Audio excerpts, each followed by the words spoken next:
Hello friends, welcome to money power. Let's learn something new today.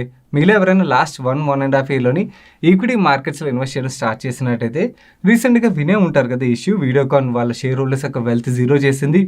Jet Airways కూడా వాళ్ళ share holders యొక్క wealth almost zero చేసిందని చెప్పి వినే ఉంటారు కదా.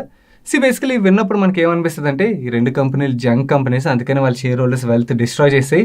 వేరేస్ మనం ఇన్వెస్ట్ చేసే కంపెనీలు చాలా మంచి కంపెనీలు, ఇవి మన ఫ్యూచర్లో చాలా మంచి ఆస్తి క్రియేట్ చేస్తాయి, కానీ మనం వెల్త్ని డిస్ట్రాయ్ చేయవు అని చెప్పి మీరు పర్సెప్షన్ ఉన్నట్టయితే మీకు ఒక సీక్రెట్ చెప్తాను. జెట్ ఎయిర్వేస్ స్టాక్ ఒక టైంలో 1300 రూపీస్లో ఉండేది. వీడియోకాన్ స్టాక్ ఒక టైంలో 700 రూపీస్ పైన ట్రేడ్ అవుతుండేది. అండ్ ఇప్పుడు ఎలాగైతే మనం మంచి కంపెనీస్ అని చెప్పి వేరే అదర్ కంపెనీలో ఇన్వెస్ట్ చేస్తున్నాం, ఒక టైంలో ఈ రెండు కంపెనీలు కూడా అలాంటి డిమాండే ఉండేది. చాలామంది ఇన్వెస్టర్లు ఈ స్టాక్స్ వెనకాల పరిగెత్తి ఈ స్టాక్స్లోని ఇన్వెస్ట్ చేసేవారు అనమాట. అంత డిమాండ్ ఉండేది. అలాంటి కంపెనీలు ఇప్పుడు వాళ్ళ షేర్ హోల్డర్స్ వెల్త్ని కంప్లీట్గా జీరో చేసి అండ్ డిస్ట్రా చేసాయి. సో మీరు ఇన్వెస్ట్ చేసిన కంపెనీ కూడా ఇదే డైరెక్షన్లో నడుస్తుంది అనుకోండి, మనం ముందుగా తెలుసుకోవడానికి అవుతుందా అంటే ఎస్, తెలుసుకోవడానికి అవుతుంది. అలా తెలుసుకోవడానికి మనకి కొన్ని రేషియోస్ ఉన్నాయి. ఆ రేషియోస్ ఏంటి? ఆ రేషియోస్ని మనం ఎలా క్యాలిక్యులేట్ చేయాలి? అండ్ ఈ రేషియోస్ని ట్రాక్ చేయడం ద్వారా మనం ఇన్వెస్ట్ చేసే ముందే కాదు, మనం ఆల్రెడీ ఇన్వెస్ట్ చేసిన కంపెనీస్ కూడా ఈ డైరెక్షన్లో వెళ్తున్నట్టయితే మనం ముందుగానే జాగ్రత్త పడి ఎగ్జిట్ అవ్వడానికి అయితే మనకి ఈ రేషియోస్ చాలా అలర్ట్ అంటే ఇండికేటర్స్ కింద ఉపయోగపడతాయి అన్నమాట. సో ఈ రేషియోస్ నేను థియరిటికల్లీ నేర్పిస్తాను అండ్ అలాగే ప్రాక్టికల్లీ ఏదైనా కంపెనీ యొక్క బ్యాలెన్స్ షీట్ని తీసుకుని ఆ బ్యాలెన్స్ షీట్లోంచి మనం ఎలా క్యాలిక్యులేట్ చేసుకోవచ్చో కూడా మీకు ఈరోజు వీడియోలో నేర్పిస్తాను. అండ్ మీరు ఒకవేళ ఈ వీడియోకి డైరెక్ట్గా వచ్చినట్టయితే ఇది మన ఛానల్లో రన్ చేస్తున్న ఎక్స్పర్ట్ల స్టాక్ సెలెక్ట్ చేయడం నేర్చుకోని సిరీస్లోని 10th పార్ట్. ఆల్రెడీ 9 పార్ట్స్ని అప్లోడ్ చేశాను. మీరు ఒకవేళ చూడనట్టయితే ఎంటైర్ ప్లేలిస్ట్ని వీడియోకి ఎండ్ కార్డ్లో ఉంచుతాను, మిస్ అవ్వకుండా చూడడానికి ప్రయత్నించండి. ఎందుకంటే మీరు యాక్చువల్లీ పెయిడ్ కోర్సులు కూడా దొరకని చాలా క్వాలిటీ కంటెంట్ అయితే ఈ సిరీస్లో ప్రొవైడ్ చేయడానికి అయితే ప్రయత్నిస్తున్నాను.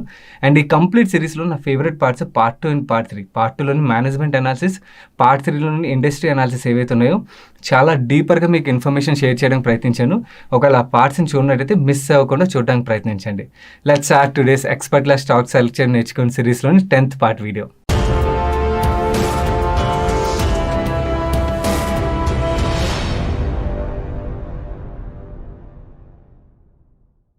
మన వీడియోలోకి వెళ్ళే ముందు ఈ సిరీస్ని రెగ్యులర్గా ఫాలో అవుతున్న వ్యూవర్స్ అందరికీ ఐ నీడ్ టు అపాలజైజ్. ఎందుకంటే ఈ సిరీస్ని కంప్లీట్ చేయడంలో డిలే అవుతుంది.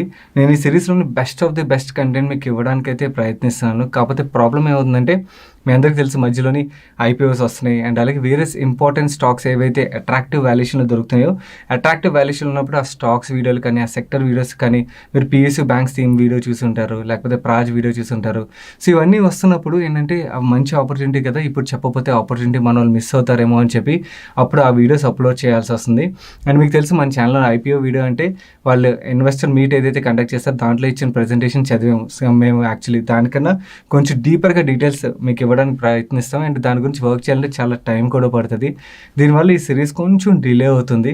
But still we'll try to finish our best. But కానీ నాకు కంప్లీట్ చేయడం కన్నా బెస్ట్ ఇవ్వడం ఇంపార్టెంట్ అన్నమాట. సో అందు గురించి అని చెప్పి ఏదో కంగారుగా చిన్న చిన్న ముక్కలు అప్లోడ్ చేసేయకుండా బెస్ట్ ఇవ్వడానికే ప్రయత్నిస్తాను అండ్ తొందరగా కంప్లీట్ చేయడానికి ప్రయత్నిస్తాను. ఐఎమ్ రియలీ సారీ అగైన్, ఎందుకంటే డిలే అవుతుంది. తొందరగానే యాజ్ సూన్ యాజ్ పాసిబుల్ నేను ఈ సిరీస్ని అయితే కంప్లీట్ చేయడానికి ప్రయత్నిస్తాను. ఈరోజు వీడియోలో నేను మీకు సాల్వెన్సీ రేషియోస్గా పిలబడే 4 రేషియోస్ నేర్పిస్తాను. ఒకటి డెట్ టు ఈక్విటీ రేషియో. ఇది చాలా చాలా ఇంపార్టెంట్ రేషియో. నేను క్లోజ్గా ట్రాక్ చేసే ratio. Most of the companies ఏదైనా కంపెనీలో ఇన్వెస్ట్ చేసే ముందు కానీ వారు ఇన్వెస్ట్ చేసిన తర్వాత కూడా నేను క్లోజ్గా ట్రాక్ చేసే రేషియో ఇది. Second debt to asset ratio, దీన్ని డెట్ రేషియో అని కూడా పిలుస్తారు. థర్డ్ ఇంట్రెస్ట్ కవరేజ్ రేషియో, ఇది కూడా చాలా ఇంపార్టెంట్ రేషియో. ఈ రేషియో గురించి కూడా కొంచెం డీటెయిల్గా ఎక్స్ప్లెయిన్ చేస్తాను. Fourth debt service coverage ratio, ఇది ఏంటంటే కంప్లీట్ ఆ కంపెనీ యొక్క డెట్ సర్వీస్ పొటెన్షియల్ ఎంత ఉన్నది అన్నది మనకి ఈ రేషియో చెప్తుంది అనమాట. ఈ 4 రేషియోస్ గురించి మీకు కొంచెం డీటెయిల్గా ఈరోజు వీడియోలో ఎక్స్ప్లెయిన్ చేస్తాను. ముందుగా నేను మీకు ఈ సాల్వెన్సీ రేషియోలో మోస్ట్ ఇంపార్టెంట్ రేషియో అండ్ నేను క్లోజ్గా ట్రాక్ చేసే రేషియో అయినా డెట్ టు ఈక్విటీ రేషియో గురించి ఎక్స్ప్లెయిన్ చేస్తాను. ఏదైనా కంపెనీని ఎగ్జాంపుల్గా తీసుకుని మీకు ఒక థియరిటికల్లీ ఒక క్యాలిక్యులేషన్ చూపిస్తాను అండ్ అలాగే ప్రాక్టికల్ ఏదైనా కంపెనీని కూడా తీసుకుని ఆ బ్యాలెన్స్ షీట్లోకి వెళ్ళి మీకు ఈ డెట్ టు ఈక్విటీ రేషియో ఎలా క్యాలిక్యులేట్ చేయాలో కూడా మీకు నేర్పిస్తాను. అండ్ అలాగే స్క్రీనర్లోనే మనం ఎలా ట్రాక్ చేయొచ్చు ఈజీగా, అది కూడా నేను మీకు ఇప్పుడు నేర్పిస్తాను. ఈ debt to equity ratio formula మనం చూసినట్టయితే ఏదైనా కంపెనీ యొక్క టోటల్ డెట్ని మనం టోటల్ ఈక్విటీతో డివైడ్ చేస్తే మనకి డెట్ టు ఈక్విటీ రేషియో వస్తుంది అన్నమాట. నవ్వు ఈ టోటల్ ఈక్విటీ అంటే ఏంటి? కంపెనీ యొక్క ఈక్విటీ షేర్ క్యాపిటల్ అండ్ ఆ కంపెనీ యొక్క బ్యాలెన్స్ షీట్ లో ఉన్న రిజర్వ్స్ అండ్ సర్ప్లస్ అండ్ ఒకవేళ ఆ కంపెనీ ప్రిఫర్డ్ ఈక్విటీ ఏమైనా ఇష్యూ చేసినట్టయితే ఆ ప్రిఫర్డ్ ఈక్విటీ, ఈ మూడింటిని యాడ్ చేస్తే మనకి టోటల్ ఈక్విటీ వస్తుంది. అండ్ నేను మీకు ఈ సిరీస్ బ్యాలెన్స్ షీట్ వీడియోలో ఈక్విటీ షేర్ క్యాపిటల్ ఎలా చూడాలి, డెట్ ని ఎలా చూడాలని నేర్పించాను కదా. ఒకవేళ గుర్తు లేనట్టయితే కంగారు పడకండి, మళ్ళీ ఒకసారి చూపిస్తాను. చూపిస్తాను.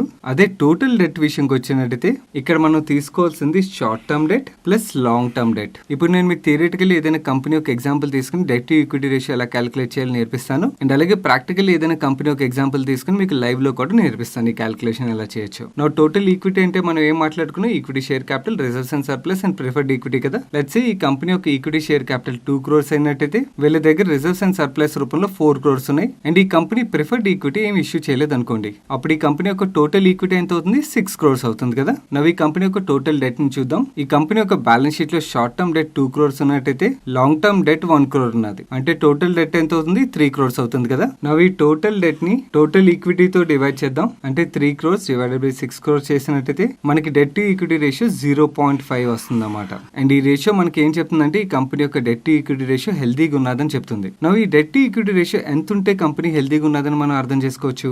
ఏదైనా కంపెనీ యొక్క debt to equity ratio less than 1 ఉన్నదనుకోండి, దెన్ ఆ కంపెనీ యొక్క డెట్ టు ఈక్విటీ రేషియో హెల్దీగా ఉన్నదని మనం అర్థం చేసుకోవచ్చు. నవ్వు మనం ఈ debt to equity ratio less than 1 ఉన్న కంపెనీల్లో మాత్రమే ఇన్వెస్ట్ చేయాలంటే నువ్వు అలా ఏం కాదు, కొన్ని కంపెనీలు మోర్ దాన్ 1 ఉన్నా కూడా ఇన్వెస్ట్ చేయొచ్చు. బట్ కానీ అటువంటి కంపెనీస్ లో కొంచెం రిస్క్ ఎక్కువగా ఉంటుందని మనం అర్థం చేసుకోవాలి. అండ్ అలాగే వాళ్ళ బ్యాలెన్స్ షీట్ లో డెట్ ఎందుకు అంత ఎక్కువగా ఉన్నది అండ్ ఈ డెట్ ని వీళ్ళు రెడ్యూస్ చేద్దాం అనుకున్నారా లేదా కూడా మనం కొంచెం రీసెర్చ్ చేయాల్సి ఉంటుంది. అలా రీసెర్చ్ చేసిన తర్వాత మీకు ఆ కంపెనీ యొక్క debt to equity ratio justifiable అనిపించినప్పుడే మీరు అటువంటి కంపెనీలో ఇన్వెస్ట్ చేయండి. అండ్ ఏదైనా కంపెనీ యొక్క debt to equity ratio consistent గా పెరిగిపోతుంది అనుకోండి, అంటే 1, 1.5, 2, 3 ఇలా పెరిగిపోతుంది అనుకోండి, దెన్ అలాంటి కంపెనీలోంచి మనం ఎగ్జిట్ అయిపోవడమే బెటర్. అండ్ ఎంత తొందరగా మనం ఎగ్జిట్ అయిపోతే అంత మంచిది. ఎందుకంటే ఈ డెట్ టు ఈక్విటీ రేషియో ఎంత ఎక్కువగా ఉంటే అంత రిస్క్ ఎక్కువగా ఉంటుంది. ఎస్పెషల్లీ ఏదైనా కంపెనీ యొక్క డెట్ టు ఈక్విటీ రేషియో 2 కన్నా ఎక్కువ ఉన్నదనుకోండి, అటువంటి కంపెనీని కంప్లీట్ గా అవాయిడ్ చేయడమే సేఫ్ మనకి. ఇప్పుడు నేను మీకు ఏదైనా కంపెనీ యొక్క ఎగ్జాంపుల్ తీసుకుని practically debt to equity ratio ఎలా క్యాలిక్యులేట్ చేయాలో నేర్పిస్తాను. నేను screener.in వెబ్సైట్ ఓపెన్ చేశాను.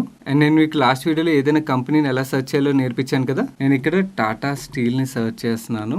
టాటా స్టీల్ ఒక పేజ్ ఓపెన్ అయింది. Now if I drag down కింద వీళ్ళ యాన్యువల్ రిపోర్ట్స్ ఉంటాయి. ఇక్కడ లేటెస్ట్ యాన్యువల్ రిపోర్ట్ ఏదైతే కనబడుతుందో ఫైనాన్షియల్ 21 యాన్యువల్ రిపోర్ట్, దాని మీద క్లిక్ చేస్తున్నాను. వీళ్ళ లేటెస్ట్ యాన్యువల్ రిపోర్ట్ ఓపెన్ అయింది. నేను వీళ్ళ యాన్యువల్ రిపోర్ట్ లో బ్యాలెన్స్ షీట్ అని సెర్చ్ చేసి వీళ్ళ బ్యాలెన్స్ షీట్ పేజ్ కి వచ్చాను. కొంచెం జూమ్ చేస్తే మీకు నెంబర్స్ క్లియర్ గా కనబడతాయి. ముందుగా టాటా స్టీల్ ఒక డెట్ ని క్యాలిక్యులేట్ చేద్దాం. ఎవరైతే బ్యాలెన్స్ షీట్ వీడియో చూడలేదో వాళ్ళ గురించి ఎక్స్ప్లెయిన్ చేస్తున్నాను. నవ్ ఈ నాన్ కరెంట్ లయబిలిటీస్ లో మీకు ఇక్కడ బారోయింగ్స్ అని కనబడుతుంది కదా, ఇది ఈ కంపెనీ యొక్క లాంగ్ టర్మ్ బారోయింగ్. నవ్ ఈ టాటా స్టీల్ ఒక లాంగ్ టర్మ్ బారోయింగ్ మనకి ఎంత కనబడుతుంది, 27,313 crores. దీన్ని ఎక్సెల్ షీట్ లో ఎంటర్ చేస్తాను. Long term borrowings 27,313 crores. Now మనం కొంచెం కిందకి ట్రాక్ చేసాం అనుకోండి, మనకి కరెంట్ లయబిలిటీస్ అని కనబడతాయి. ఈ కరెంట్ లయబిలిటీస్ అంటే షార్ట్ టర్మ్ లయబిలిటీస్, అంటే మనం 1 year లోపల క్లియర్ చేయాల్సిన లయబిలిటీస్ ఏవి ఉంటాయో అవన్నీ ఇక్కడ కరెంట్ లయబిలిటీస్ లో మీకు కనబడతాయి. నవ్ అగైన్ ఇక్కడ బారోయింగ్స్ రోకి వెళ్దాం. ఇక్కడ కరెంట్ బారోయింగ్స్ చూసినట్టయితే మనకి 0గా కనబడుతుంది. ఇదే మనం అక్కడ ఎక్సెల్ షీట్ లో ఇన్పుట్ చేద్దాం. నవ్ మనం ఈ లాంగ్ టర్మ్ బారోయింగ్స్ ని షార్ట్ టర్మ్ బారోయింగ్స్ ని యాడ్ చేసాం అనుకోండి, టాటా స్టీల్ యొక్క టోటల్ డెట్ మనకు వచ్చేస్తుంది. టాటా స్టీల్ యొక్క టోటల్ డెట్ 27,313 crores. ఇక్కడ 0 ఉన్నా కూడా మీకు స్టెప్ బై స్టెప్ ప్రాసెస్ చూపించడానికి నేను డైరెక్ట్ గా నెంబర్ తీసుకోలేదు. ఇప్పుడు మనం టాటా స్టీల్ యొక్క equity share capital and reserves and surplus and వీళ్ళు ప్రిఫర్డ్ ఈక్విటీ అని ఇష్యూ చేసినట్టయితే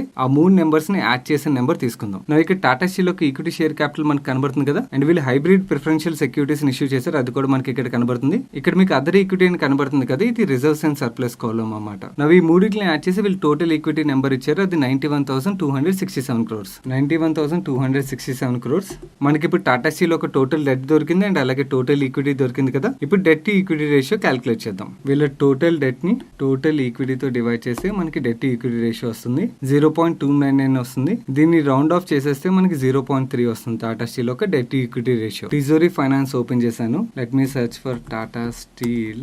ఫైనాన్షియల్స్ మీద క్లిక్ చేశాను అండ్ ఇక్కడ రేషియోస్ మీద క్లిక్ చేశాను. ఇక్కడ మీకు డెట్ టు ఈక్విటీ రేషియో రో కనబడుతుంది కదా, ఫైనాన్షియల్ 21కి వెళ్ళినట్టయితే 0.31 అంటే పర్ఫెక్ట్ మనం క్యాలిక్యులేట్ చేసిన సిమిలర్ నెంబర్ వస్తుంది కదా, 0.3 మ్యాచ్ అయింది. నవ్వు ఈ debt to equity ratio less than 1 ఉంటే బెటర్ అని చెప్పాను కదా, దీనికి మనం లెండింగ్ బిజినెసెస్ చేసే లైక్ బ్యాంక్స్ కానీ ఎన్బిఎఫ్సిఎల్ కానీ మనం ఎక్సెప్షన్ గా తీసుకోవాలి. ఎందుకంటే వాళ్ళ బిజినెస్ అప్పులు ఇవ్వడం కదా, సో వాళ్ళ బ్యాలెన్స్ షీట్ లో ఆల్వేస్ డెట్ ఈక్విటీ కన్నా ఎక్కువగా ఉంటుంది కాబట్టి వీళ్ళ డెట్ టు ఈక్విటీ రేషియో కూడా 1 కన్నా ఎక్కువగానే ఉంటుంది. సో లెండింగ్ బిజినెస్ చేసే కంపెనీలు పక్కన పెట్టి మిగిలిన కంపెనీస్ కి బెంచ్ మార్క్ మనం తీసుకోవచ్చు. అండ్ అలాగే కొన్ని క్యాపిటల్ ఇంటెన్సివ్ బిజినెస్ ఉంటాయి, లైక్ పవర్ సెక్టర్ కానీ లేకపోతే రియల్ ఎస్టేట్ సెక్టర్ కానీ లేదా ఇన్ఫ్రా సెక్టర్ కానీ. ఈ సెక్టర్ లో మోస్ట్ ఆఫ్ ద కంపెనీలో ఒక డెట్ టు ఈక్విటీ రేషియో 1 కన్నా ఎక్కువగానే ఉంటుంది. కాకపోతే ఈ 3 సెక్టర్ లోని పవర్ సెక్టర్ లో రెగ్యులర్ గా క్యాష్ ఫ్లోస్ వస్తుంటాయి కాబట్టి వాళ్ళ డెట్ ని సర్వ్ చేయడం కొంచెం ఈజీ అవుతుంది compare to real estate R Infra sectors. మన నెక్స్ట్ రేషియో చూసే ముందు ఒక స్మాల్ రిమైండర్, నేను ఇప్పటివరకు ఈ వీడియోలో మీకు ఈ సాల్వెన్సీ రేషియోస్ ఎక్స్ప్లెయిన్ చేయడానికి ఏదైతే ఎఫర్ట్ పెట్టానో ఎఫర్ట్ మీకు హెల్ప్ఫుల్ అయింది అనిపించి ఈ వీడియోని ఇప్పటివరకు లైక్ చేయండి. చేయనట్టయితే వీడియోని ఇప్పుడే లైక్ చేయడానికి ప్రయత్నించండి, ఎందుకంటే చివరికి వెళ్ళేసరికి లైక్ చేయడం మర్చిపోవచ్చు. అండ్ అలాగే ఈ వీడియో మొత్తం చూసిన తర్వాత మీ ఫ్రెండ్స్ అండ్ ఫ్యామిలీ మెంబర్స్కి హెల్ప్ఫుల్ అవుతుంది అనిపించినట్టయితే వీడియోని వాళ్ళకి తప్పకుండా షేర్ చేయడానికి ప్రయత్నించండి. అండ్ అలాగే మీకు మన మనీ పర్స్ ఛానల్ ద్వారా ఏదైనా వాల్యూ యాడ్ అయింది అనిపించినట్టయితే మీ దగ్గర డీమ్యాట్ అకౌంట్ లేని పక్షంలో, ఉన్నప్పుడు అడగట్లేదు, లేని పక్షంలో మీకు కానీ మీ ఫ్యామిలీ మెంబర్స్ కానీ లేని పక్షంలో ఛానల్ సపోర్ట్ చేయాలనుకున్నట్టయితే ఛానల్ ఒక రెఫర్ లింక్స్ కింద కామెంట్ సెక్షన్లో ఫస్ట్ కామెంట్లో పిన్ చేసి ఉంచుతాను. ఆ లింక్స్ ద్వారా ఓపెన్ చేసినట్టయితే మీరు ఛానల్ కూడా సపోర్ట్ చేసినట్టు అవుతుంది. అండ్ ఈ ఛానల్ రెఫర్ లింక్ ద్వారా కానీ లేకపోతే కంపెనీ యొక్క వెబ్సైట్ ద్వారా కానీ మీరు ఎక్కడి నుంచి ఓపెన్ చేసినా కూడా మీకు ఎటువంటి ఛార్జెస్లో డిఫరెన్స్ అయితే ఉండదు. ఈ సాల్వెన్సీ రేషియోలో next important ratio debt to asset ratio, దీన్ని డెట్ రేషియో అని కూడా పిలుస్తారు. ఈ డెట్ టు అసెట్ రేషియో మనకి ఏం చెప్తుంది అంటే ఏదైనా కంపెనీ యొక్క టోటల్ అసెట్స్ ఏవైతే ఉంటాయో ఈ టోటల్ అసెట్స్లోని ఎంతవరకు డెట్ ఫైనాన్సింగ్ జరిగింది అన్నది మనకు చెప్తుంది అన్నమాట. మీకు సింపుల్గా అర్థమయ్యేటో చెప్పాలంటే లెట్స్ సే మీ దగ్గర ఒక ప్రాపర్టీ ఉన్నది, ఆ ప్రాపర్టీ యొక్క వాల్యూ ₹1,00,00,000 అనుకోండి. మీరు ఇంకొక ప్రాపర్టీ కొందాం అనుకున్నారు, దాని గురించి ఈ ప్రెసెంట్ ప్రాపర్టీ ఏదైతే ఉన్నదో దీన్ని తనఖా పెట్టారు. తనఖా పెట్టి మీరు 50 లక్షలు అప్పు తీసుకున్నారు అనుకోండి. అప్పుడు మీ అసెట్ ఎంత, ఫస్ట్ ప్రాపర్టీ ఒక అసెట్ వాల్యూ ఎంత ₹1,00,00,000 కదా. నౌ ఈ అసెట్ని పెట్టి మీరు 50 లక్షలు అప్పు తీసుకున్నారంటే మీది ఏదైతే అసెట్ ఎంతవరకు ఫైనాన్సింగ్ అయినట్టు 50% ఫైనాన్సింగ్ అయినట్టు కదా. సో అదే మనకి ఈ కంపెనీ ఏదైనా కంపెనీలో ఇన్వెస్ట్ చేసేటప్పుడు ఆ కంపెనీ యొక్క టోటల్ అసెట్స్లోని ఎంత percentage of assets debt financing జరిగిందన్నది మనకి డెట్ టు అసెట్ రేషియో చెప్తుంది అన్నమాట. నౌ ఈ డెట్ టు అసెట్ రేషియోని మనం ఎలా క్యాలిక్యులేట్ చేయాలో మీకు స్టెప్ బై స్టెప్ నేర్పిస్తాను. ఈ debt to asset ratio formula మనం చూసినట్టయితే ఏదైనా కంపెనీ యొక్క టోటల్ డెట్ని టోటల్ అసెట్తో డివైడ్ చేస్తే మనకి డెట్ టు అసెట్ రేషియో వస్తుంది.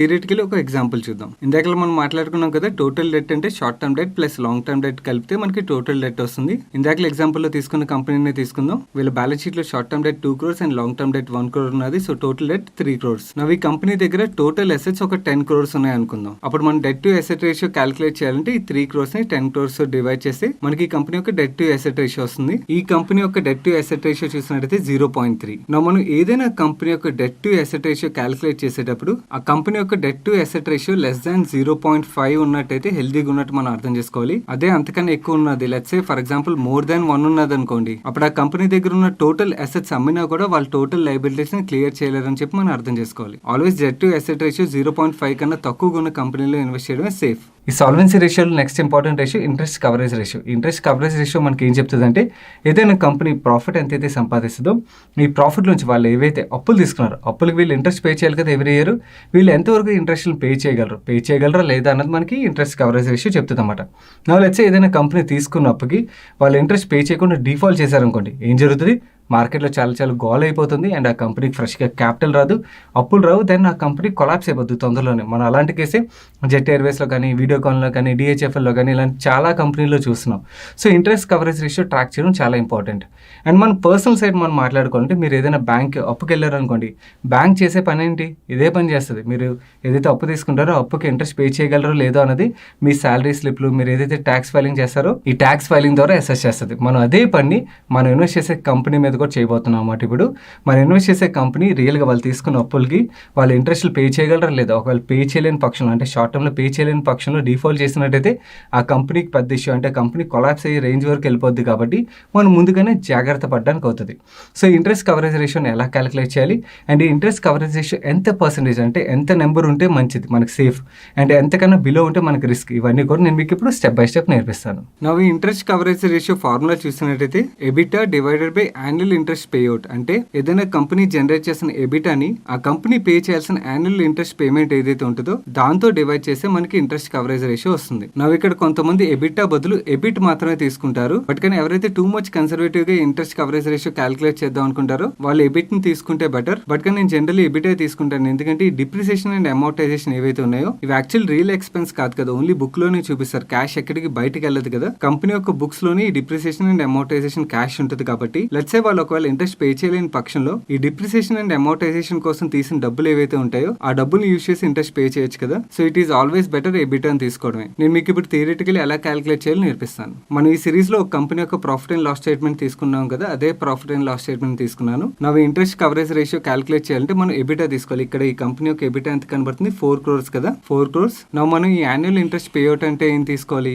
ఇక్కడ ఈ కంపెనీ యొక్క ప్రాఫిట్ అండ్ లాస్ స్టేట్మెంట్ లో ఇంట్రెస్ట్ కాంపోనెంట్ ఉన్నది కదా, ఆ నెంబర్ ని తీసుకోవాలి. ఇక్కడ ఈ కంపెనీ కంపెనీ పే చేసిన ఇంట్రెస్ట్ పే అవుట్ అంతా 48 lakhs. నవ్ ఈ 4 crores ని 48 lakhs తో డివైడ్ చేస్తే మనకి కంపెనీ యొక్క ఇంట్రెస్ట్ కవరేజ్ రేషియో వస్తుంది. మనం ఈ థియరిటికల్లీ తీసుకుని ఈ కంపెనీ యొక్క ఇంట్రెస్ట్ కవరేజ్ రేషియో 8.33 times. ఏదైనా కంపెనీ యొక్క interest coverage ratio more than 3 ఉన్నట్టయితే మనం హెల్దీగా ఉన్నట్టు అర్థం చేసుకోవచ్చు. అదే ఏదైనా కంపెనీ యొక్క interest coverage ratio less than 2 ఉన్నదనుకోండి, దెన్ అలాంటి కంపెనీలు అవాయిడ్ చేయడమే బెటర్. ఎందుకంటే వాళ్ళు ఏదైతే annual interest rate pay out చేయాల్సి ఉన్నదో దాని ఫ్యూచర్ లో వాళ్ళు సర్వ్ చేయడం కూడా కష్టం. ఇప్పుడు నేను మీకు స్క్రీనర్ లో ఇంట్రెస్ట్ కవరేజ్ రేషియోని ఎలా యాడ్ చేసుకోవాలో చూపిస్తాను. ఇంట్రెస్ట్ కవరేజ్ రేషియోని సర్చ్ చేసినట్టయితే వచ్చేస్తుంది. ఇక్కడ వీళ్ళు చూపిస్తున్న దాన్ని బట్టి టాటా స్టీల్ యొక్క ఇంట్రెస్ట్ కవరేజ్ రేషియో 2.91 times. కాకపోతే మనం ఇందాక నేర్చుకున్నాం ఈ స్క్రీనర్ యొక్క నెంబర్ బట్టి మనం బ్లైండ్ గా వెళ్ళాం. టిజరీలో చూద్దాం. టిజరీలో ఇంట్రెస్ట్ కవరేజ్ రేషియో ఎంత కనబడుతుంది? 6.24. This should be right. ఎందుకంటే బికాస్ వీళ్ళు చాలా వరకు డెట్ ని క్లియర్ చేశారు కాబట్టి. అండ్ అలాగే వీళ్ళు జనరేట్ చేసిన ఎబిటా కూడా కొంచెం హైయర్ గా ఉన్నది ఈ ఫైనాన్షియల్ ఇయర్ లో. సో వీళ్ళ ఇంట్రెస్ట్ కవరేజ్ రేషియో కొంచెం హైగానే ఉండొచ్చు. సో స్క్రీనర్ లో కనబడుతున్న ఇంట్రెస్ట్ కవరేజ్ రేషియో తప్పు అని మనం అర్థం చేసుకోవాలి. ఇక్కడ ఒక ఇంపార్టెంట్ పాయింట్ చెప్పాలి. స్క్రీనర్ లో కనబడుతున్న నెంబర్స్ అన్ని తప్పు అని చెప్పడం నా ఉద్దేశం కాదు. ఇప్పుడు మనం చూస్తున్న ఎగ్జాంపుల్ లో మనకి తప్పు నెంబర్లు కనబడుతున్నాయి. నేను స్క్రీనర్ ని రెగ్యులర్ గా యూస్ చేస్తాను. నేను చాలా ఎక్స్టెన్సివ్ గా యూస్ చేస్తాను. చాలా రేర్ కేసులోనే ఇలా మనకి తప్పు నెంబర్లు చూపిస్తుంటుంది. మోస్ట్ ఆఫ్ ద కేసెస్ లో వీళ్ళ నెంబర్స్ ఇన్ అరౌండ్ యాక్యురేట్ గానే ఉంటాయి. మన నెక్స్ట్ మాట్లాడకపోయే ratio debt service coverage ratio. ఈ డెట్ సర్వీస్ కవరేజ్ రేషియో మనకి ఏం చెప్తుంది అంటే interest coverage ratio company interest pay చేసే కెపాసిటీని చెప్తుంది కదా. ఈ debt service coverage ratio including ప్రిన్సిపల్ని కూడా యాడ్ చేస్తుంది అనమాట. ఏదైతే డెట్ని టోటల్ డెట్ని వీళ్ళు సర్వ్ చేయాలో ఆ టోటల్ డెట్ని వీళ్ళు సర్వ్ చేయగలరా లేదా, ఆ కెపాసిటీ ఉన్నదా లేదా అన్నది ఆ కంపెనీది మనకి ఈ డెట్ సర్వీస్ కవరేజ్ రేషియో చెప్తుంది అనమాట. నవ్వు ఈ డెట్ సర్వీస్ కవరేజ్ రేషియోని ఎలా క్యాలిక్యులేట్ చేయాలి నేను మీకు స్టెప్ బై స్టెప్ నేర్పిస్తాను. Next debt service coverage ratio. ఈ debt service coverage ratio formula చూసినట్టయితే ఏదైనా కంపెనీ జనరేట్ చేసిన ఎబిటాని ఆ కంపెనీ సర్వ్ చేసిన టోటల్ డెట్ ఏదైతే ఉంటుందో దాంతో డివైడ్ చేస్తే మనకి డెట్ సర్వీస్ కవరేజ్ రేషియో వస్తుంది. నవ్వు ఈ టోటల్ డెట్ సర్వీస్ అంటే ఏంటంటే ఇందాక మనం ఇంట్రెస్ట్ కాంపోనెంట్ చూసాం కదా. కంపెనీలు ఇంట్రెస్ట్ తో పాటు ప్రిన్సిపల్ ని కూడా పే చేయాలి కదా. ఆ ప్రిన్సిపల్ ని కూడా మనం యాడ్ చేసినట్టయితే టోటల్ డెట్ సర్వీస్ వస్తుంది. నవ్వు ఇక్కడ థియరిటికల్లీ ఒక క్యాలిక్యులేషన్ చేద్దాం. మనం ముందు రేషియోలో తీసుకున్న ప్రాఫిట్ అండ్ లాస్ స్టేట్మెంట్ నే తీసుకున్నాను. ఇక్కడ ఈ కంపెనీ జనరేట్ చేసిన ఎబిటా ఎంత నేను చూపించే ముందు మీరు కామెంట్ సెక్షన్ లో కామెంట్ చేయడానికి ప్రయత్నించండి. నేను ఇక్కడ ఒక 10 seconds ఆగుతాను.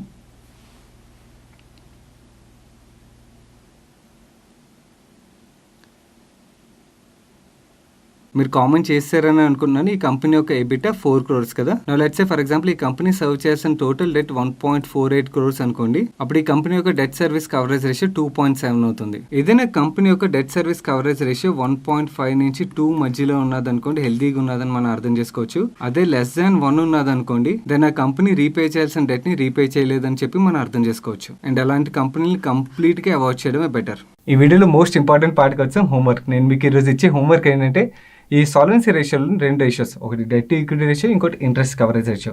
ఈ 2 రేషియోలని యూజ్ చేసుకుని మీ పోర్ట్ఫోలియోలో ఉన్న స్టాక్స్ ఏవైతే ఉన్నాయో ఈ స్టాక్స్ ఒక డెట్ ఈక్విటీ రేషియో ఏంటి అండ్ అలాగే ఇంట్రెస్ట్ కవరేజ్ రేషియో ఏంటి రెండింటిని క్యాలిక్యులేట్ చేసి కింద కామెంట్ సెక్షన్లో కానీ లేకపోతే ఇక్కడ మన సోషల్ మీడియా ప్లాట్ఫామ్స్ ఏవైతే కనబడుతున్నాయి ఆ సోషల్ మీడియా ప్లాట్ఫామ్స్ ద్వారా కానీ షేర్ చేయడానికి ప్రయత్నించండి. మీరు షేర్ చేసినట్టయితే నేను ఏదైతే వీడియోలో నేర్పిస్తున్నానో దీన్ని థియరిటికల్లీ మాత్రమే కాకుండా మీరు ప్రాక్టికల్లీ కూడా అంటే ఇంప్లిమెంట్ చేస్తున్నారని చెప్పి నాకు క్లియర్గా అర్థమవుతుంది. సో గైస్ ఈ సాల్వెన్సీ రేషియోని యూస్ చేసుకుని మీరు ఏదైనా కంపెనీలో ఇన్వెస్ట్ చేసే ముందు కానీ కంపెనీలో ఇన్వెస్ట్ చేసిన తర్వాత ఆ కంపెనీ యొక్క హెల్త్ కండిషన్ ఎలా ఉన్నది రెగ్యులర్గా ట్రాక్ చేయడం అయితే మీరు ఫాలో అవ్వండి. అండ్ ఈ మొత్తం సాల్వెన్సీ రేషియోలోని 2 ఇంపార్టెంట్ రేషియోస్ విషయంకి వచ్చినట్టయితే ఒకటి డెట్ ఈక్విటీ రేషియో, ఇంకోటి ఇంట్రెస్ట్ కవరేజ్ రేషియో. ఈ 2 రేషియోలు మాత్రం తప్పకుండా ట్రాక్ చేయడానికి ప్రయత్నించండి. ఎందుకంటే ఈ 2 రేషియోలు చాలా చాలా ఇంపార్టెంట్ రేషియోస్. అండ్ అలాగే ఇంకొన్ని ఇంపార్టెంట్ రేషియోస్ ఉన్నాయి. కాకపోతే వీడియో లెంత్ ఇప్పటికే బాగా పెరిగిపోయి ఉంటుంది కాబట్టి ఆ రేషియోస్ని నెక్స్ట్ పార్ట్లో నేను నేర్పిస్తాను. So that's it for this expert class stock selection నేర్చుకున్న సిరీస్లో 10th part వీడియో. మీరు ఒకవేళ ఈ వీడియోకి డైరెక్ట్గా వచ్చినట్టయితే కంప్లీట్ ప్లేలిస్ట్ ఇక్కడ ఎండ్ కార్డ్లో ఉంటుంది. ఆ ప్లేలిస్ట్ని మిస్ అవ్వకుండా ఫాలో అవ్వడానికి ప్రయత్నించండి. అండ్ ఇప్పటివరకు వీడియోని లైక్ చేయనట్టయితే వీడియోని తప్పకుండా లైక్ చేయండి. అండ్ ఈ video me friends and family మెంబర్స్కి హెల్ప్ఫుల్ అవుతుందంటే వాళ్ళకి తప్పకుండా షేర్ చేయండి. అండ్ మీరు ఇదే ఫస్ట్ టైం మన మనీ పర్స్ ఛానల్కి వచ్చి ఛానల్ సబ్స్క్రైబ్ చేయనట్టయితే ఇంకా ఛానల్ లోగో మీద క్లిక్ చేసి ఛానల్ సబ్స్క్రైబ్ చేసి పక్కన బెల్ ఐకాన్ని ఆల్ నోటిఫికేషన్స్ యాక్టివేట్ చేసుకోండి. నేను సాయి కృష్ణ పత్రి మరొక ఇంట్రెస్టింగ్ వీడియోతో కలుస్తాను. Till then have fun.